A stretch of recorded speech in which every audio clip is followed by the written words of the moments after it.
It was 1972, and I was 23, living at a naked hippie beach with about 100 homeless hippies. It was a time of my life where I was strictly trying to survive. To get food on my limited funds meant that I had to walk a 10-mile dirt road to a paved road of 20 miles to Lahaina, Maui. The only way you could get that 20 miles was to hitchhike, and you weren't allowed to put your thumb out. You had to just stand on the road and wait for some fun person to pick you up to take you to your destination. 3 months of living at that naked hippie beach made me look very barbaric. Any time on that island, a Hawaiian or a Fijian or somebody from Japan would want to beat you up because you were a long hair. My hair was down to my shoulders. I found myself going to Lahaina to get some food and meet some friends. And I sat at a restaurant called the Pioneer Inn. And as I sat there, I noticed this long-haired gentleman who was very stoned. And he was kind of agitated. And I looked at him and I looked at the two Hawaiians that were over in the corner of the restaurant that were looking at him very sternly. And I told him under my breath, I said, "You better shape up, man, because those two Hawaiians will beat you up." And he looked at me and he said, "Have you read the Conan comic books?" And having lived in the jungles and being away from the outside world, I answered, "I have no clue what you're talking about." He said, "You remind me of the character Conan the Barbarian." I went, "Okay." He said, "When I leave the island in a few days, I'll leave you some of the comic books." So he did. He left them at a friend's apartment door. When I looked at those comic books, they changed my life. It was this barbarian that beat up people, that had skills with the sword and broadsword, that saved princesses in a world that was violent. And I looked at the comic books, I went, well, I'm kind of living like that. I'm not built like that, but I sure would like to be built like that. And maybe someday in the future, there would be a Hollywood Conan that would play that part. And if that's the case, I got to be his friend. I got to know how he did it. And I also have to learn the broadsword. So I studied those comic books. And I looked at what he did, the positioning, the sword play. And all I had were sticks or a rib bone from a cow to practice with. But I pursued understanding this barbarian world. In fact, when I had to sign up for a mailbox in Maui that says occupation, I put barbarian. Because even though I was an honor student at UCLA and I studied pre-med and I studied molecular structures, none of that mattered in a violent world that I was seeing on the island of Maui. Consequently, when I eventually moved off the island, I moved back to California where I was from. But I did not like the normal world, so I joined the Krishna Society. The Krishna Society had people that welcomed me, and I told them about this whole comic book thing, and that I actually, what is it with this Conan Barbarian material that just attracts me? And they said, maybe it's your soul name. And I had no clue what a soul name is, but they called me Bhakti Conan, Science of Conan. And I read their Sanskrit, and I went, this is beautiful stuff. And they treated me like the barbarian I wanted to be. This is part 2 of my description of my website, ConanTreasure.com, that's dedicated to all those fans of the movie Conan the Barbarian, who love the movie and love the fantasy. I not only was attracted to it, I lived it. Eventually, 10 years later, I would be in Spain, hired as the massage therapist and stuntman, and play 11 different bad guys and get killed 3 times, and be with Schwarzenegger day in, day out, and training with him in the movie. And it started at that very core of getting those comic books handed to me. So right now, I want to go to the icon that's on the website. On part 1, I described briefly these icons that are on my website.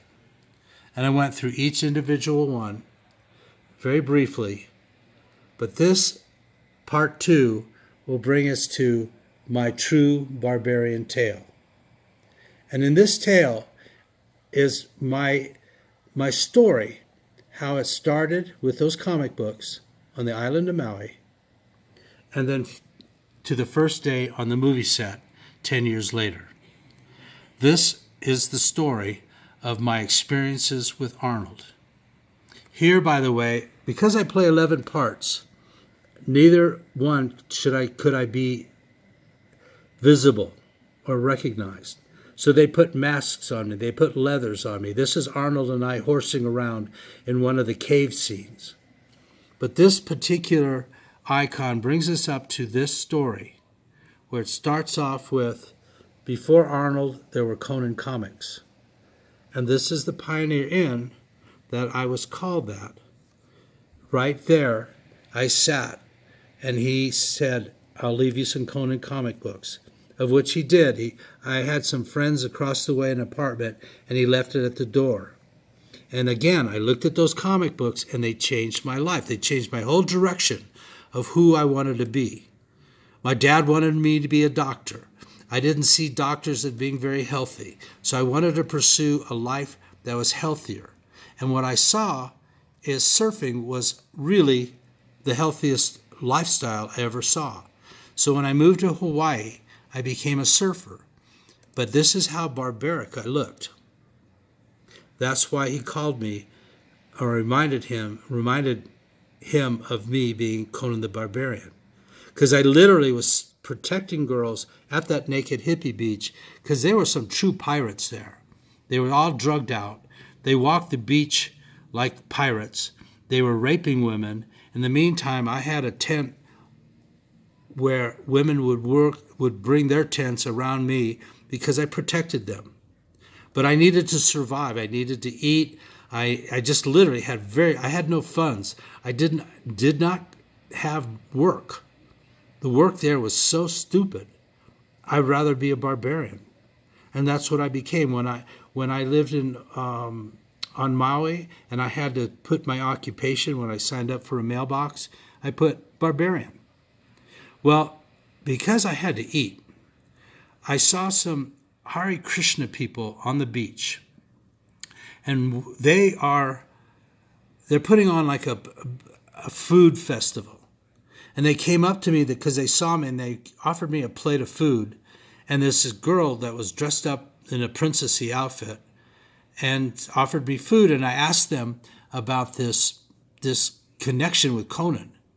And again, they welcomed me into the temples, and they said, we'll call you Bhakti Conan, Science of Conan. So I thoroughly accepted that, and I read all the Sanskrit books, and they were so beautiful, spiritual, more spiritual than anything I ever read about. But I was linking up the Conan comic book character with the Krishna guy that supposedly lived 5,000 years ago.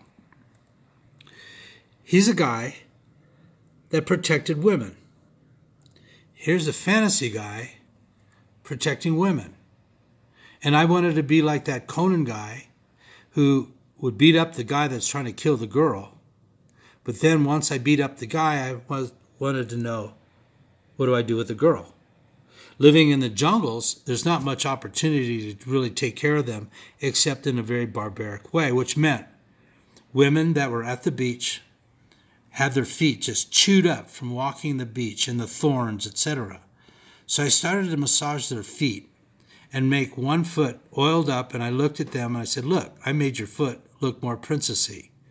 And then literally bit by bit, I would learn how to massage women using my knowledge of molecular structures and neurons that were flowing through the body and working those lines and becoming a really good massage person, although I had no other technique except instinctually. So my way of surviving on the island was that women would feel my massage and instantly have me stay with them. That was the only way I could really survive and be fed.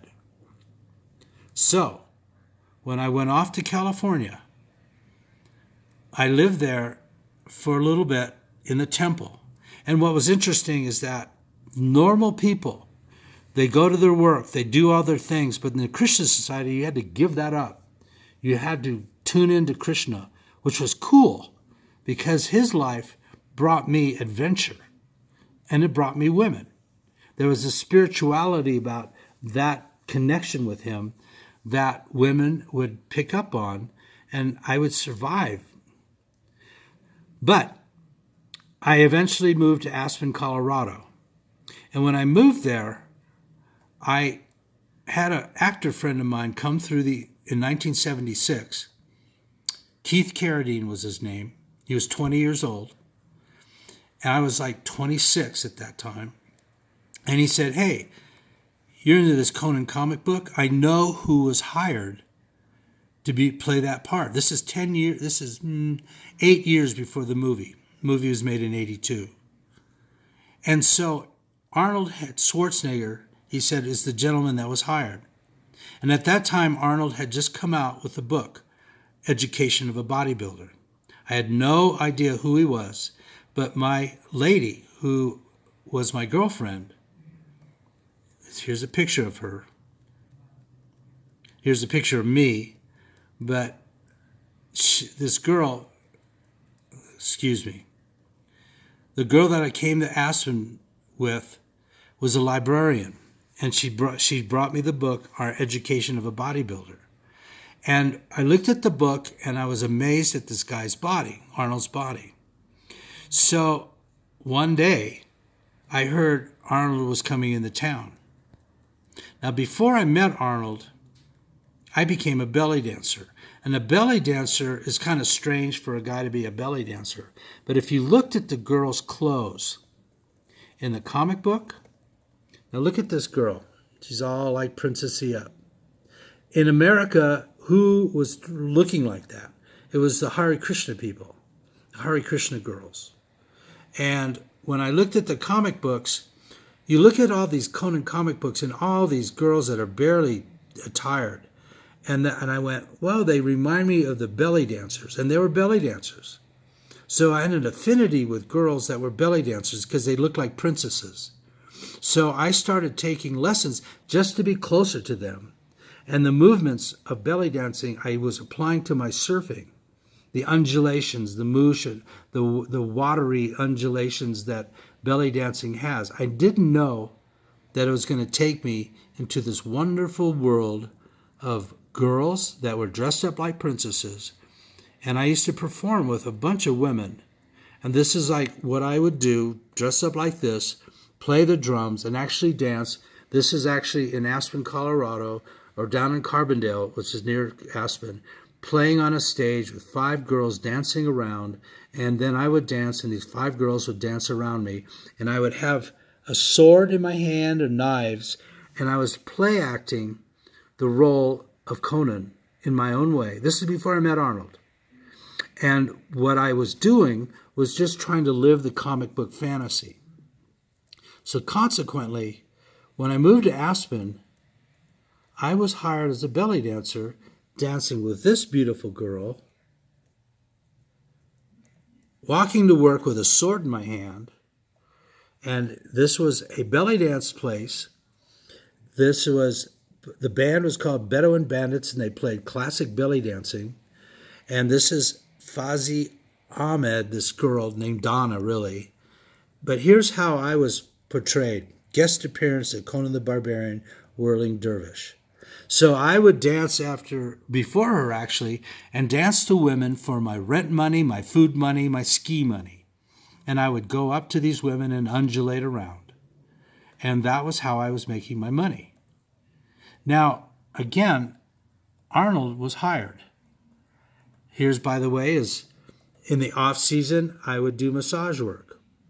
Of course, women were pretty much afraid of me, so consequently, I didn't use that card very much. But here's a picture of my girlfriend at the time. All my girlfriends always became belly dancers because I was into it. But I heard that Schwarzenegger was in town. This is maybe in 1977.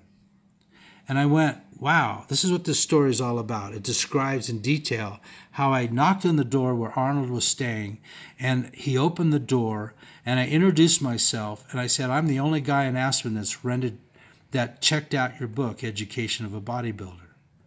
And I looked at him, and his skin glowed. He was the best example of health I'd ever seen. So for those 5 minutes, I introduced myself, had a brief talk. Then the next year, I brought him into town for a bodybuilding seminar. And that bodybuilding seminar cinched my friendship with him. Then I tried to get into the movie Conan the Barbarian because I felt after 8 years of being this character and play acting it, etc., that I should be in the film. As a massage therapist, George Hamilton heard about me, and he became a client. Now, George, this famous actor, would come to Aspen, and I tried for a whole year trying to invite the producer of Ed Pressman out to Aspen if he would look at my massage for the Barbarian film and if it would be appropriate. And they said, thank you very much, Conan, for your consistency and your persistence, but we're only taking 7 Americans like James Earl Jones or top stuntmen. So I couldn't get in the film yet, but I was working on George, and I asked him, I said, how do you break into a film? And he said, what film? I said, Conan the Barbarian. And he said, well, it's my buddy, John Milius, who not only wrote the script, he's directing it, and I'll give him a call right after this massage. Consequently, I was introduced to John over the phone, and George said, this guy should be in the film. And Milius said, well, I don't know. So after we hung up, George looked at me and said, hey, I came to Hollywood with $54. I survived too. He said, once you get in the production, a stuntman might get hurt, you'll be used maybe that way, but I'll talk about you to Milius further. So 2 months later, he comes back in the town and he said, guess what? Here's the script. I'm not giving you money to get to Spain, but that's where you have to go. You have to go to Spain and audition your skill. So this story goes on where I did. I had borrowed some money. I had 3 days worth of plane fare and hotel and food. And if I didn't get hired in 3 days, that I had to come back to California or Aspen. So the story goes on, and this leads you up to my first day on the film set where I'm having lunch with Milius and Arnold, and I was hired as the massage therapist for the film. And that ends my first story about how I got into the movie. And hopefully you'll go to ConanTreasure.com and read about it. And I will be posting other videos of different icons. And this is my introduction to all of you to show you how much I got into this film. I have lots to share with all you people that love the fantasy, love the Robert E. Howard and his writings, the comic book art, all those. And I have much to share with you, that stuff that you don't know about, that I want you to know that Arnold loves me for, to share with you. So, happy Barbarian Days. Check with me later.